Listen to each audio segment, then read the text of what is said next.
Hey y'all.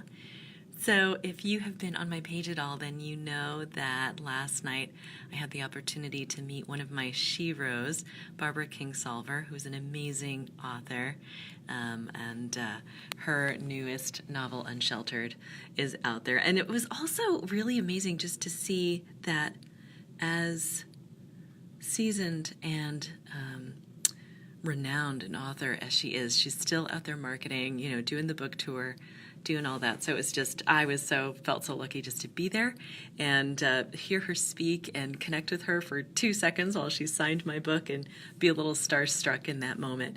But I've been just sort of like in the realm of authors, and she said something that made me think about our passion projects and how often it's like, oh, I don't have time. I'm so busy. I'm working.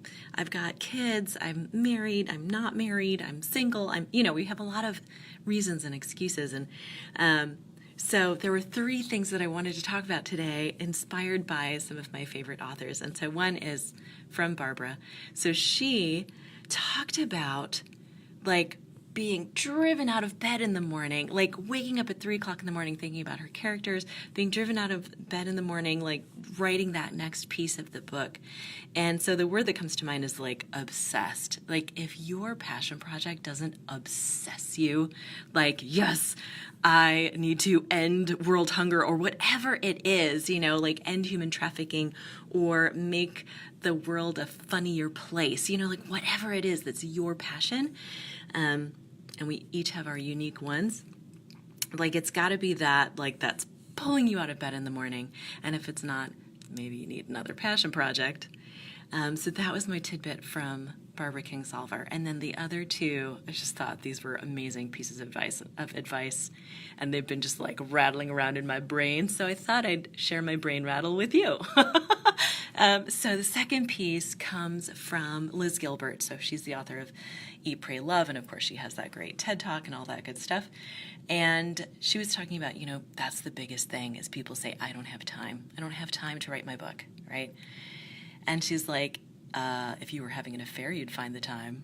And I was like, oh, wow, yeah, that's true. She's like, you'd find 5 minutes in a stairwell.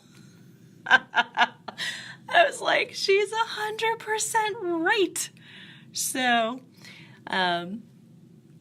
anyway, so there's that. There is always time, and when we say that there's no time, really, it's an excuse. And then the third tip is because sometimes we call up that excuse, and I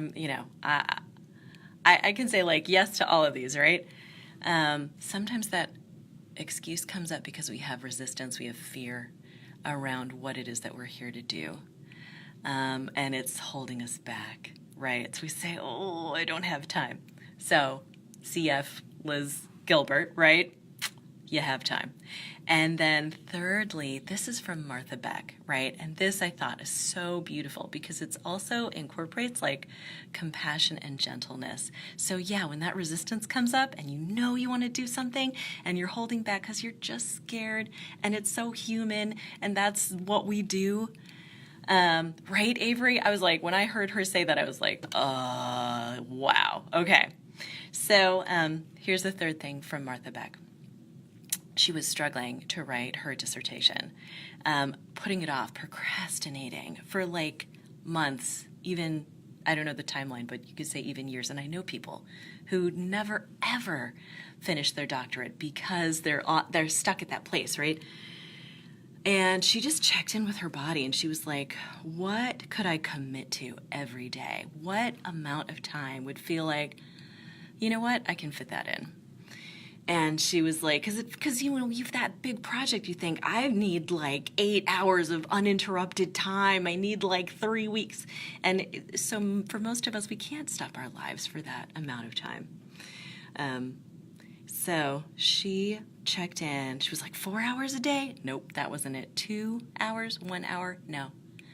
It wasn't until she got down to 15 minutes that her body went, okay, you can do 15 minutes a day. And she was like, 15 minutes a day?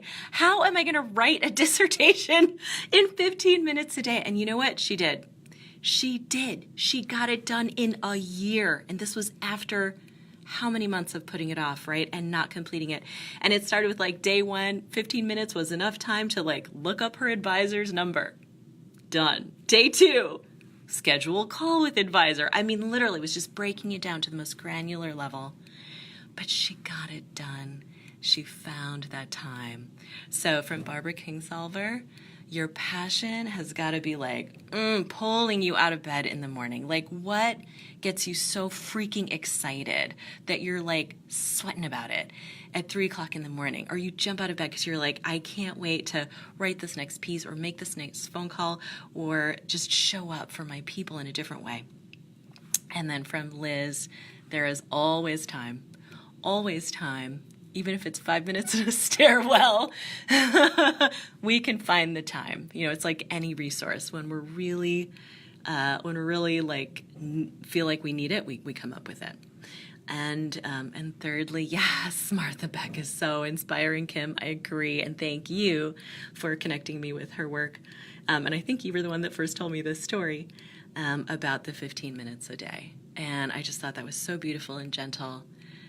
So you have the time, even if it's just 15 minutes a day. And like, freak, yeah, Barbara Kingsolver was in Chicago last night, and I was there, and it was so wonderful. And talk about time, right?